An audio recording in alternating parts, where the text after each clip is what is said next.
வணக்கம் நண்பா. நாம இன்னைக்கு இந்த வீடியோல பார்க்க போறது ஆகஸ்ட் 28, 1987 மணிவண்ணன் இயக்கத்துல வெளியாயிருந்த ஜல்லிக்கட்டு இந்த படத்தோட ஒரு டீடைல் அனலைஸ் தான் பார்க்க போறோம். இந்த படத்தை ப்ரொடியூஸ் பண்ணவங்க ரெண்டு பேரு, சித்ரா ராமு, சித்ரா லட்சுமணன். இவங்க ரெண்டு பேரும் சேர்ந்து தான் இந்த படத்தை ப்ரொடியூஸ் பண்ணியிருக்காங்க. சித்ரா லட்சுமணன் உங்க எல்லாத்துக்குமே தெரிஞ்ச ஒருத்தர் தான். பாஸ்ங்கிற பாஸ்கரன்ல எனக்கு எதுக்குங்க பாராட்டு விழா அப்படின்னு பேசுவார் இல்லையா, அவர் தான் இந்த படத்தை ப்ரொடியூஸ் பண்ணியிருக்கிறவரு. ப்ரொடியூஸ் பண்ண பேனரோட பேரு சீதா லட்சுமி ஆர்ட் பிலிம்ஸ். படத்தோட ஸ்டார் காஸ்டிங் எடுத்துக்கிட்டீங்கன்னா நடிகர் திலகம், டாக்டர் சிவாஜி கணேசன், உங்கள் சத்யராஜ், ராதா, நம்பியார், கேப்டன் ராஜு, ஜனகராஜ், வெந்நீராடை மூர்த்தி, மலேசியா வாசுதேவன், சித்ரா லட்சுமணன், சார்லி, தியாகு, குட்டி பத்மினி. கெஸ்ட் அப்பியரன்ஸ் எடுத்துக்கிட்டீங்கன்னா டெல்லி கணேஷ் அண்ட் கோகிலா பண்ணிருக்காங்க. ஃப்ரெண்ட்லி அப்பியரன்ஸ்ல ரம்யா கிருஷ்ணன் அண்ட் பிரதாப் போத்தர், இவங்க ரெண்டு பேருமே பண்ணிருக்காங்க. படத்தோட ஸ்டன் சூப்பராயன், படத்தோட பாடல் கங்கை அமரன், படத்தோட மியூசிக் இளையராஜா. படத்தோட ஸ்டோரி வியட்நாம் வீடு சுந்தரம். படத்தை டைரக்ட் பண்ணிக்கிறது ஆல்ரெடி சொல்லிட்டேன் மணிவண்ணனுக்கும் சிவாஜிக்கும் இவங்களோட காம்போல ஒரு முதல் திரைப்படமா இந்த ஜல்லிக்கட்டு படம் தான் அமைஞ்சிருந்தது. படத்தோட ரன் டைம் 2 மணி நேரம் 20 நிமிஷம். இந்த படத்தை இந்தியிலுமே வந்துட்டு ரீமேக் பண்ணிருக்காங்க. எம்ஜிஆர் சார் அட்டன் பண்ண லாஸ்ட் ஃபங்க்ஷனா இந்த படத்தோட 100th டே செலிப்ரேஷன் தான் அமைஞ்சிருக்கு. டிசம்பர் 24, 1987 இந்த படத்தோட 100வது நாள் வந்துட்டு எம்ஜிஆர் வந்துட்டு அட்டன் பண்ணியிருக்காரு. அது மட்டும் இல்லாம இந்த படத்தோட ஹீரோயின் ராதா, படத்துல சிவாஜிமே நடிச்சிருக்காரு. இவங்க ரெண்டு பேர்த்தோட காம்போல பாரதி ராஜா டைரக்ஷன்ல 1985 வெளிவந்த ஒரு பட்டை கிளம்புற திரைப்படம் தான் முதல் மரியாதை. இவங்க ரெண்டு பேரும் அந்த படத்துல பேரா பண்ணிருப்பாங்க. 2 வருஷம் கழிச்சு இந்த படத்துல வந்துட்டு சத்யராஜுக்கு பேரா ராதா பண்ணிருக்காங்க. இந்த படத்துல ஃபைட் சீக்வன்ஸ் எடுத்துக்கிட்டீங்கன்னா ஜெயில சத்யராஜா கொலை பண்றதுக்கு ஒரு கேங் வந்திருக்கும். ஸோ அங்க ஒரு ஃபைட் சீக்வன்ஸ் வந்துட்டு நல்லாவே வந்துட்டு பண்ணியிருப்பாங்க. அதே மாதிரி ப்ரீ கிளைமேக்ஸ்ல ஒரு ஃபைட் சீக்வன்ஸ் இருக்கும். ஆனா அது வந்துட்டு வேணும்னே ஹீரோக்காக திணிச்ச மாதிரி தான் இருந்தது அந்த ஃபைட் சீக்வன்ஸ். படத்துல இந்த 2 ஃபைட் சீக்வன்ஸ் தான் நீட்டா வந்துட்டு பிரசன்ட் ஆயிருக்கும். படத்துல மொத்தம் 5 சாங்ஸ் வந்துட்டு இருக்கு.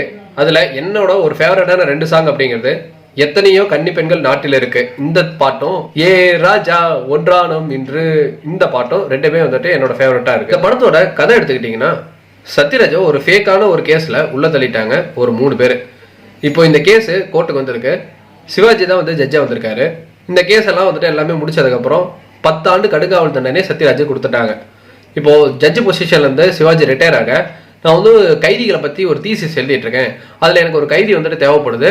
ஸோ ஃபார்மாலிட்டிஸ் நீங்க பாத்துக்கோங்க, நான் அந்த கைதியை ஒரு தீவுக்கு வந்துட்டு கூட்டிட்டு போறேன், அங்கிருந்து யாராலையும் தப்பிக்கவே முடியாது அப்படின்ட்டு அர்ஜுன் அப்படிங்கிற கைதியை வந்துட்டு கூட்டிட்டு போறாரு. அதுதான் நம்ம சத்யராஜ் அங்க கூட்டிட்டு போனதுக்கு அப்புறம் சத்யராஜ் அங்க இருந்து நிறைய வாட்டி எஸ்கேப் ஆக பாக்குறாரு. ஒரு கட்டத்துக்கு மேலதான் சிவாஜி தன்னோட பிளாஷ்பேக்கை சொல்றாரு. அப்போ அந்த ஒரு 3 பேர் வந்து சத்யராஜ் வந்துட்டு ஃபேக் கேஸ் போட்டு உள்ள அனுப்புறாங்க. அந்த 3 பேரால வந்துட்டு சிவாஜியுமே பாதிக்கப்பட்டிருக்காரு. இதனால என்ன பாதிப்புங்கிறதுலாம் படத்தை பார்த்து நீங்க தெரிஞ்சுக்கோங்க. இப்போ இவங்க 2 பேரும் சேர்ந்து அந்த 3 பேரை எப்படி பழி வாங்க போறாங்கிறதா படத்தோட கதையை வந்துட்டு மணிவண்ணன் அமைச்சிருக்காரு. படத்துல என்னென்ன சீன்ஸ் எல்லாம் நல்லா இருந்தது அப்படிங்கிறத பாத்துருவோம். ஃபர்ஸ்ட் சிவாஜியோட அந்த இன்ட்ரோ சீன் சொல்லி ஆகணும். கார்ல இருந்து சிவாஜி சார் இறங்கும் போது அவருக்கான அந்த ஒரு ஸ்டைல் வந்து ஸ்வாகோட வந்துட்டு கோர்ட்டுக்குள்ள என்ட்ரி ஆகிற அந்த ஒரு காட்சிகள் நல்லாவே இருந்தது.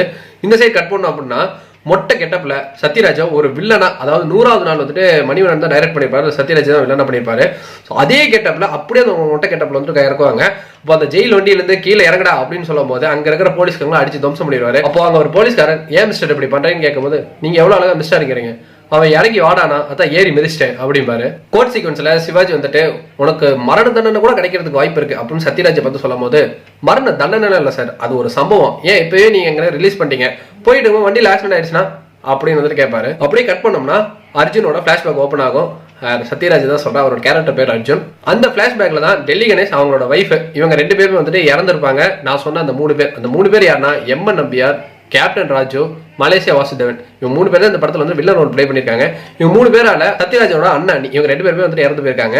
ஸோ இதனால வந்துட்டு சத்யராஜ் ரிவெஞ்ச் வாங்கலான்னு போகும்போது தான் ஒரு ஃபேக்கான கேஸை போட்டு இவங்களை வந்துட்டு உள்ள தள்ளியிருப்பாங்க. அந்த பிளாஷ்பேக்குள்ள தான் ராதாவோட இன்ட்ரோமே வரும். 2 பேருக்கான இன்ட்ரோமே ஒரு கிளாஷ்ல ஸ்டார்ட் ஆகி அதுக்கப்புறமேட்டு மோதல் காதல முடிகிற மாதிரி தான் அழகா வந்துட்டு படத்துல வந்துட்டு அதை காட்டியிருப்பாங்க. அந்த பிளாஷ்பேக் நடுவில் சத்யராஜ் இன்கம் டேக்ஸ் ஆஃபீஸரா வந்துட்டு ஃபேக்காக ரைட் பண்றதுக்காக எம்என் நம்பியார் வீட்டுக்கு போயிருப்பாரு. ஸோ அங்க நடக்கக்கூடிய நிகழ்வுகள் கொஞ்சம் ஜாலியா ஃபன்னா இருக்கும். இப்போ இவர் ஃபேக் கேஸ் போட்டு 3 பேர் உள்ள தள்ளதுனால கோர்ட் கேஸ் 10 ஆண்டு கடுங்காவல் தண்டனை. இப்போ வந்து சிவாஜி இவரை வந்துட்டு தீவு கூட்டு போனதெல்லாம் வந்துட்டு நடந்திருக்கும். அப்படியே கட் பண்ணோம் அப்படின்னா இப்ப தீவுல வந்துட்டு சத்யராஜ் கூட சிவாஜி எல்லாருமே வந்துட்டு இருப்பாங்க. ஸோ அப்போ வந்துட்டு சிவாஜி சத்யராஜ் வந்துட்டு டே வாடா போடா நாயே பரதேசி பொறுக்கி அப்படின்னு ஏகப்பட்ட வார்த்தைகளை அகல் திட்டுவாரு. ஸோ அப்போ ஒரு கட்டத்தில் நமக்கே தோணும் ஏன்னா நான் கூட்டு வந்து இப்படி பட்டாரு அப்படின்ட்டு. அப்பதான் வந்துட்டு சிவாஜியுமே வந்துட்டு நான் அந்த 3 பேரால வந்துட்டு பாதிக்கப்பட்டிருக்கேன், என்னோட பேத்தியை வந்துட்டு அவங்க கொண்டுட்டாங்க, ஸோ அதனால நான் ரிவெஞ்ச் வாங்கணும்னு நினைக்கிறேன். ஸோ அது நான் வந்துட்டு ஒரு ஜட்ஜ் பொசிஷன்ல இருக்கும் பண்ண முடியாது, இப்போ நான் ரிட்டையர் ஆயிட்டேன், நார்மல் மனுஷன் தான், நீ நானும் சேர்ந்து இப்போ அந்த 3 பேர் ரிவெஞ்ச் வாங்க போறோம் அப்படின்ட்டு அவரோட ஃபிளாஷ்பேக்கை சொல்லி முடிப்பாரு. ஆனா இதுக்கு நடுவில் 2-3 வாட்டி வந்துட்டு அங்க இருந்து எஸ்கேப் ஆக சத்யராஜ் ட்ரை பண்ணுவாரு. அதுல வந்துட்டு சிவாஜி அவரை பிடிக்கிற விதம்லாம் ரொம்ப நல்லாவே இருந்தது. நடுவில் ஒரு வாட்டி ராதாவுமே வந்துட்டு அந்த தீவுக்கு வந்துருவாங்க. அவங்கள வந்து டேக் கேரரா வந்துட்டு அப்பாயிண்ட் பண்ணியிருப்பாரு சிவாஜி. ஆனா ராதா அதுக்கப்புறமேட்டு சொல்லி சத்யராஜ் எல்லாம் புரிய வச்சு அவர் அங்கிருந்து காப்பாத்தி கூட்டு போலாம் அப்படின்ட்டு போட் எல்லாம் கிளம்புவாங்க. அப்பயுமே வந்துட்டு சிவாஜி நடுவில் போது மடக்கிடுவாரு. ராதாவை கொண்டு போயிட்டு அவங்க ஊர்ல விட்டுருவாங்க. திரும்ப வந்துட்டு அவங்க படகேறி திரும்ப இந்த தீவுக்கு வந்து சிவாஜி வந்துட்டு கண்ணிலேயே சுட்டுருவாங்க. அதுக்கப்புறமேட்டு தான் சிவாஜியோட அந்த பிளாஷ்பேக்ங்கிறது ஓப்பன் ஆகும். அங்கங்க ஜனகராஜோட காமெடி அப்படிங்கிறது சிவாஜி வீட்டில் இருக்கும்போது இருக்கும். ஆனா அது பெருசா வந்துட்டு ஒர்க் அவுட் ஆகல. பிரதாப் ஜனகராஜ் இவங்க 2 பேரும் சேர்ந்து வில்ல வீட்டுக்கு வந்துட்டு போயிருவாங்க. அங்க இருந்து பாத்தீங்க அப்படின்னா ஜனகராஜ் வந்துட்டு வில்லம் பண்ற ஒவ்வொரு விஷயத்துமே வந்துட்டு இங்க வந்துட்டு சிவாஜி ரிப்போர்ட் பண்ணிட்டே இருப்பாரு. அதை வச்சுதான் இங்க இருக்கிற சத்யராஜ் அனுப்பி அந்த 3 பேருமே வந்துட்டு ரிவெஞ்ச் வாங்குறதுக்காக ஒரு பிளான் வந்துட்டு போட்டு கொடுப்பாரு சிவாஜி. அந்த பிரதாப்னு சொன்னோம் இல்லையா, சோ அவரோட கதாபாத்திரம் வந்துட்டு சிவாஜியோட தான் இருக்கும். ஆனா ஒரு கட்டத்துல அவங்க அந்த 3 பேரோட சேர்ந்துக்கிட்டு பிரதாப் வந்துட்டு சத்யராஜ் பிளேட்ல வந்துட்டு விஷத்தை கலந்துருப்பாரு. அந்த விஷயத்த சிவாஜி தெரிஞ்சுக்கிட்டு தான் இங்க பிரதாப் துரத்தும் போது அவர் வந்துட்டு எஸ்கேப் ஆயிடுவாரு. அப்ப கூட சேர்ந்து ஜனகராஜுமே வந்துட்டு எஸ்கேப் பண்ண மாதிரி காட்டுவாங்க. நம்ம பொறுத்த வரைக்கும் ஜனகராஜ் வந்துட்டு வில்ல வீட்டுல வந்துட்டு வில்லனோட ஆட்கள் மாதிரி தான். ஆனா அங்க போயிட்டு அங்க ஒரு ஸ்பையா வந்துட்டு ஜனகராஜ் வந்துட்டு இந்த படத்துல வேலை பார்த்திருப்பாரு. இப்போ ஒவ்வொருத்தர ரிவெஞ்ச் ஆகணும். அதுல ஃபர்ஸ்ட் ரிவெஞ்ச் வந்துட்டு மலேசியா வாசுதேவன். சோ இவர் வந்துட்டு அந்த ஆர்ஸ் ரேஸ்ல வந்துட்டு வச்சு கொண்டுருவாங்க. 2வது வந்துட்டு அது ஒரு டான்ஸ் நடக்கும், அதுல வந்துட்டு எம்என் நம்பியார் வந்துட்டு கொண்டுருவாங்க. 3வது வந்துட்டு கொல்லான்னு போகும்போது கேப்டன் ராஜு, இவர் தான் அந்த கேங்குக்கான லீடர். ஸோ அவரை கொல்லான்னு போகும்போது சத்யராஜும் ராதாவும் மாட்டிப்பாங்க. ஸோ என்னடா பண்ணு தெரியுமா, அங்கே ஒரு ஃபைட் சீக்வன்ஸ் வச்சு இவங்க அங்கேருந்து எஸ்கேப் ஆகாம காட்டிருப்பாங்க. அதுக்கப்புறம் டிவி ஸ்டேஷன் நடக்கும். அதில் வந்துட்டு இவங்களை பேட்டி கேட்குற இடத்துல தான் ஆங்கரா ரம்யா கிருஷ்ணன் வந்திருப்பாங்க. ஸோ நானே வந்துட்டு ரம்யா கிருஷ்ணன் இந்த படத்தில் நடிச்சிருக்காங்கன்னு சொன்னாங்களே, எங்க மிஸ் ஆயிடுச்சுன்னு படத்தை 2வது அடி போட்டு பார்க்கும்போது தான் ஆமாடா இங்கே ஆங்கரா ஒரே ஒரு ஷாட்டுக்கு தான் வந்துட்டு வந்திருப்பாங்க. அந்த இடத்துல அந்த டிவி ஸ்டேஷன் வந்துட்டு கன் ஷாட் நடக்கும். ஸோ அதில் வந்துட்டு அவருமே இறந்துருவாரு. இந்த 3 ரிவெஞ்சுமே வந்துட்டு சத்யராஜ் தான் பண்ணியிருப்பாரு. சிவாஜி போட்டு கொடுத்த பிளான் வந்துட்டு சத்யராஜ் வந்துட்டு அழகா எக்ஸிக்யூட் பண்ணி முடிச்சிருப்பாரு. ஆனா இந்த 3 பேருக்கு வந்துட்டு நெருங்குறதுக்கு முன்னாடி இவரோட பழைய படத்தோட ரெஃபரன்ஸ் வந்துட்டு மணிவண்ணன் அழகா இந்த படத்துல வந்துட்டு வச்சிருப்பாரு.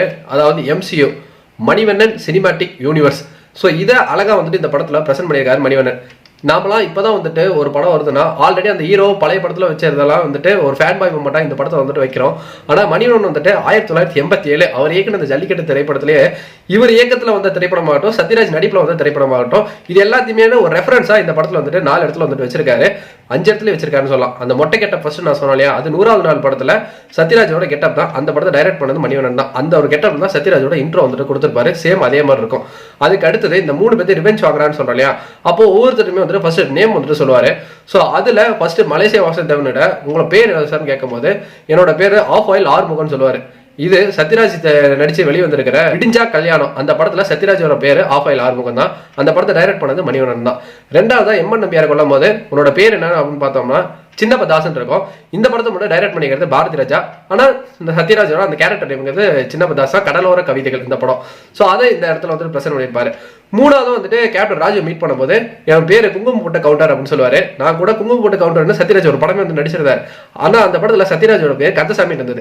வேற என்னடா படம் அப்படின்ட்டு சர்ச் பண்ணி பார்க்கும்போது தான் மணிவண்ணன் இயக்கத்திலேயே வெளியே வந்திருக்கு இந்த படமும் முதல் வசந்தம். இந்த படத்துல சத்யராஜோட பேரு குங்குமம் போட்ட கவுண்டர் இதுல நோட் பண்ணிருப்பாங்க. இதுக்கப்புறம் அந்த இடத்துல தான் கேப்டன் ராஜு மிஸ் ஆயிடுவாரு. ஸோ இவரை கொள்றதுக்காக அந்த டிவி பேட்டி எடுக்கிற இடத்துக்கு போயிருப்பாங்க. அங்க ஒருத்தர் வந்து தடுத்து நிறுத்துவான் சத்யராஜா. அப்போ உன்னோட பேர் என்னன்னு கேட்கும் போது XW ராமரத்னம் அப்படின்னு சொல்லுவாரு. இது 24 மணி நேரம் அப்படின்னு மணிவண்ணன் டைரக்ஷன்ல வெளியான திரைப்படம் தான். அந்த படத்துல சத்யராஜோட பேரு XW ராமரத்னம். இது மாதிரி தன்னோட பழைய படத்தோட ரெஃபரன்ஸை இந்த படத்துல அழகா வந்துட்டு மணிவண்ணன் சார் வந்துட்டு பொறிச்சு வச்சிருக்காரு. இந்த மணிவண்ணனுக்கான ஒரு குசும்புன்னு வந்துட்டு இருக்கும் படத்துல. அங்க வந்துட்டு சில நக்கலான வசனங்கள் இருக்கும். அதுல ஒரு முக்கியமான வசனமா நான் பார்த்தது, இந்த டிவி ஸ்டேஷன்ல வந்துட்டு கொலை பண்றதுக்காக சத்யராஜ் வந்திருப்பாரு. அப்ப அங்க ஒருத்தர் நிறுத்தி நீங்க யாருன்னு கேட்பான். டெல்லியில இருந்து வந்திருக்கேன். டெல்லியில இருந்து வந்தா நீ என்ன பெரிய மந்திரியா அப்படின்னு கேட்கும் போது மந்திரியெல்லாம் இல்ல, மந்திரிக்கு வேண்டப்பட்டவன் அப்படின்னு சொல்லுவாரு. மந்திரியான்னு கேட்கும் போது அவனே வந்து ஒரு திமிரா கேட்பான். ஆனா மந்திரிக்கு வேண்டப்பட்டோம்னு சொன்னதும் சார் சார் சொல்லுங்க சார் அப்படின்றோம். ஸோ அது ஒரு சர்க்கசம் நல்லா வந்துட்டு ஒர்க் அவுட் ஆயிருந்தது. இது மட்டும் இல்லாம படத்தோட கிளைமேக்ஸ் ட்விஸ்ட் அந்த இடத்துல வந்துட்டு வேற எவிடன்ஸே கிடைக்காது சத்யராஜ் தான் வந்துட்டு இவங்களெல்லாம் வந்துட்டு கொண்டது அப்படின்ட்டு. ஏன்னா இவங்க தீவுல சிவாஜியோட கண்ட்ரோல்ல தான் இருக்காரு. அதனால வந்துட்டு ஒரு எவிடன்ஸ் வந்துட்டு இருக்காது ப்ராப்பரா. ஸோ ரிலீஸ் ஆகிற ஸ்டேஜ்ல தான் வந்துட்டு சத்யராஜ் வந்துட்டு இந்த கொலையை தான் பண்ணியிருப்பாரு, அதுக்கான ஒரு ப்ரூஃப் காட்டுறோம் அப்படின்ட்டு டிவி போட்டு காட்டுவாங்க. இந்த டிவி ஸ்டேஷன் வந்துட்டு கை மட்டும் தான் வச்சுட்டு சுட்ட மாதிரி காட்டியிருப்பாங்க. அப்போ இந்த கையில வந்துட்டு ஒரு பச்சை குத்துற மாதிரி இருக்கும். ராம் அப்படிங்கிற ஒரு பச்சை. அந்த பச்சை வந்துட்டு ஜெயிலில் வந்துட்டு வச்சிருப்பாங்க. ஸோ அப்போ அந்த பச்சையை நான் பார்த்தேன்னு ஒருத்தர் வந்து சொல்லியிருப்பான். ஸோ இப்போ வந்துட்டு குற்றவாளியோட கையில ராம் அப்படிங்கிற பச்சை குத்தி இருந்த அவன் தான் குற்றவாளி. ஸோ உடனே சிவாஜி வந்துட்டு இதெல்லாம் கன்ஃபார்ம் பண்ணிட்டு உன் 2 கையை வந்துட்டு காட்டுறல அப்படின்னு சொன்னதுக்கப்புறம் சத்யராஜ் 2 கையை எடுத்து காட்டும் போது ராமுங்கிற அந்த பச்சை இருக்காது. இப்போ ராமுன்னு பச்சை குத்தி இருந்தவன் தான் குற்றவாளி, இவர் கிடையாது அப்படின்னு சொல்லிட்டு ரிலீஸ் பண்ணிருப்பாங்க. ஸோ அந்த ஒரு ட்விஸ்ட் வந்துட்டு இப்போ பார்க்கும்போது யூகிக்கிற வகையில் இருந்தாலும் நல்ல இடத்துல நல்லாவே அழகா வந்துட்டு ஒரு ஸ்மார்ட்டான மூவா வந்துட்டு இருந்துச்சுன்னு சொல்லலாம். அந்த படம் முடிஞ்சதுக்கு அப்புறம் இவங்க 2 பேருமே போயிட்டு அந்த ஜட்ஜிட்ட உண்மையை சொல்லி சரண்டர் ஆயிடுறாங்க. ஸோ மணிவண்ணன் வந்துட்டு என்னதான் குற்றம் பண்ணியிருந்தாலும் இவங்க 2 பேருமே வந்துட்டு நியாயமா நடந்துக்கிட்டாங்க அப்படின்னு காட்டுறதுக்காக அந்த சீன் வச்ச மாதிரி இருந்தது. பட் 2 பேரும் வந்துட்டு சட்டத்துக்குள்ள என்னென்ன விஷயங்கள் இருக்கு, இது அவங்க எவ்வளவு அழகா வந்துட்டு ஹேண்டில் பண்ணி சட்டத்துல ஒரு ஓட்டோலயே இவங்க எஸ்கேப் ஆயிருக்காங்கிறத இந்த படத்துல வந்துட்டு காட்டியிருப்பாங்க. அப்ப இருந்த சென்சாரால சில பிரச்சனைகள் அப்படிங்க வந்துட்டு ஏற்பட்டுச்சு, ஏன் இவ்வளவு பூரா வந்துட்டு சட்டம்லாம் இருக்கு அப்படின்ட்டு இவங்க காட்டியிருக்காங்க, சித்தரிச்சிருக்காங்க அப்படின்னு சில சீன்ஸ்லாம் வந்துட்டு கட் பண்ண மாதிரி விக்கிபீடியால போட்டிருந்தது. பட் அதை பத்தி நமக்கு வந்துட்டு தெரியல. மொத்தத்துல இந்த ஜல்லிக்கட்டு ஒரு ஒர்த்தான மூவியாவே இருந்தது. நீங்க இன்னும் இந்த படம் பார்க்கலைன்னா தாராளமா வந்துட்டு ஃபேமிலியான ஒரு வாட்சபிளான மூவியா இந்த படம் வந்துட்டு இருக்கும். நீங்க ஆல்ரெடி பார்த்துருந்தீங்கன்னா உங்களுக்கு இந்த படம் எப்படி போச்சு, நீங்க இந்த படத்தை வந்துட்டு தியேட்டர்ல பார்த்துருந்தீங்கன்னா அப்போ நீங்க எந்த தியேட்டர்ல பார்த்துருந்தீங்கிறத நம்மளோட கமெண்ட் செக்ஷன்ல தட்டி விடுங்க. வேற ஏதாச்சும் இந்த மாதிரி ஒரு படத்தை பத்தி நம்ம பேசணும்னா எந்த படம் எடுக்கலாம் அப்படிங்கிறத நம்மளோட கமெண்ட் செக்ஷன்ல வந்துட்டு மென்ஷன் பண்ணி விட்டுருங்க. நன்றி, வணக்கம்.